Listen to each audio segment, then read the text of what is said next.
तो दोस्तों आज हम लोग जिस कंपनी के बारे में बात करने वाले हैं उसका नाम है मझगांव डॉक लिमिटेड।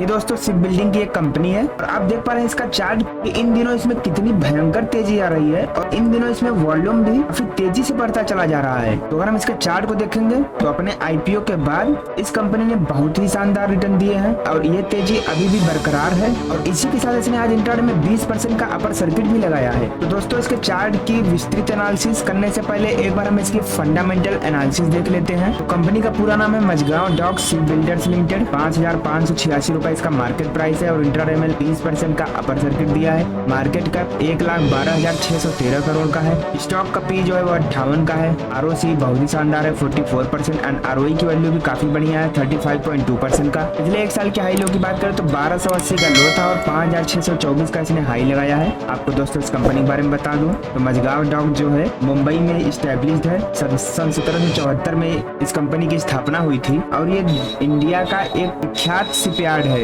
1960 से इसने अब तक में कुल 801 वेसल्स का कंस्ट्रक्शन कर चुकी है, जिसमें से आपका वारशिप हुआ, सबमरीन हुआ, cargo passenger ships and offshore platforms आदि शामिल हैं। ये दोस्तों पिछले एक साल का इसका चार्ट है, आप देख पा रहे हैं क्या बेहतरीन इसमें तेजी नजर आ रही है। तो कंपनी के अगर हम प्रोज एंड कॉन्स की बात करते हैं तो अच्छी बात है कि कंपनी ने अपना डेप्ट कम किया है और अभी ऑलमोस्ट डेप्ट फ्री हो चुकी है। कंपनी का जो पिछले 5 सालों का CAGR है वो 29.5% की रेट से बढ़ता चला जा रहा है। वहीं पर इसके ROE की बात करें तो पिछले 3 सालों में 27.3% की रेट से बढ़ रहा है और कंपनी जो है वो बहुत ही अच्छा डिविडेंड भी पे आउट कर रही है। वहीं पर इसके कॉन्स की बात करें तो ये स्टॉक 18 टाइम्स बुक वैल्यू पर ट्रेड कर रहा है। इसके पीयर कंपैरिजन की बात करें तो शिप बिल्डिंग में काम करती है, जिसमें आपके नॉलेज मरीन हुए, VMS industries, Haryana ship, Lakshmipati engineering, inducto steel, Garware marine जैसी और भी कंपनियां हैं जो इसी सेक्टर में सेम काम करती हैं। तो अगर हम मझगांव डॉक के क्वार्टरली रिजल्ट्स की बात करते हैं तो इसका जो सेल्स ग्रोथ है वो मार्च 2021 में 1103 करोड़ का था,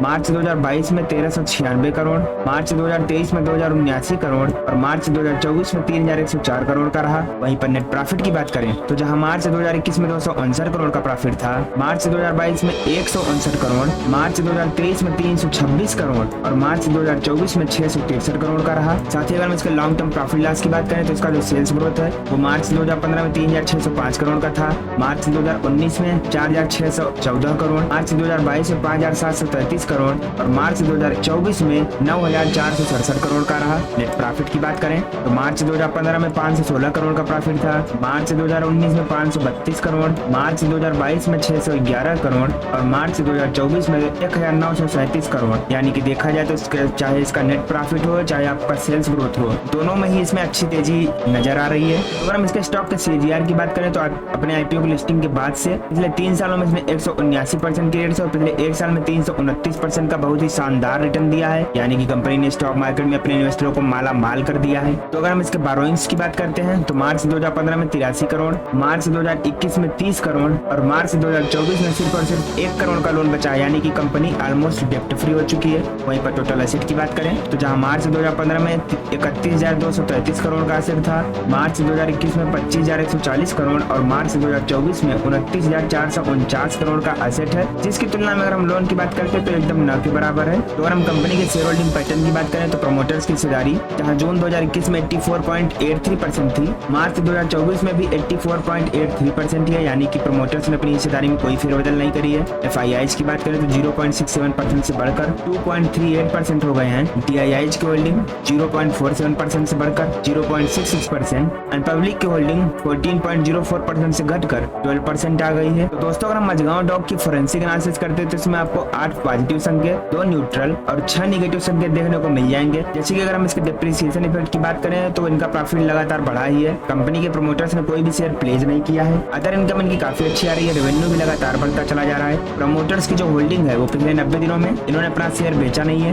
बाकी रिटेल्स की होल्डिंग की बात करें तो थोड़े और तो अभी भी थोड़ा ज्यादा है क्योंकि FII DIIs काफी कम मात्रा में है। इसके कैपेक्स वर्सेस ROC की बात करें तो पिछले 3 सालों में काफी बढ़िया ग्रोथ दिया है। कंपनी के ऊपर जो डेप्ट है वो ऑलमोस्ट डेप्ट फ्री है। ROC की जो स्ट्रेंथ है वो लगातार बढ़ती जा रही है और इनका जो बैलेंस शीट है उसमें भी लिक्विडिटी का कोई इशू नहीं है। बाकी अगर ROE की बात करें तो पिछले 10 सालों में अभी कांस्टेंट है। वर्किंग कैपिटल इनका थोड़ा ट्रैक कर रहा है। तो अगर हम इसके रेवेन्यू की बात करते हैं तो इसका जो प्रोडक्ट है ship construction more than 85%, sale of base and deport spares 9.6% and 5.1% others. Location wise अगर हम ब्रेकअप करें तो डोमेस्टिक यानी कि इंडिया में इसका 100% व्यवसाय होता है। तो दोस्तों हम लोग वापस इसके चार्ट पर आ चुके हैं। हमने पहले ही स्टार्टिंग में डिस्कस कर लिया कि इसके चार्ट में कितनी ज्यादा तेजी है। तेजी का कारण भी है कि इसमें वॉल्यूम भी काफी ज्यादा नजर आ रहा है, इसलिए इसमें तेजी भी लगातार बरकरार है क्योंकि यहाँ डिमांड बहुत ज्यादा है। तो दोस्तों अगर ये इसी रफ्तार से बढ़ता रहे, उसका जो आने वाला टारगेट है वो जल्दी 6400 का लेवल भी देखने को मिल सकता है, और उसके बाद भी अगर ये ऐसे ही बढ़ता रहा तो जल्दी ये 7200 के लेवल पर भी ट्रेड करता नजर आ सकता है।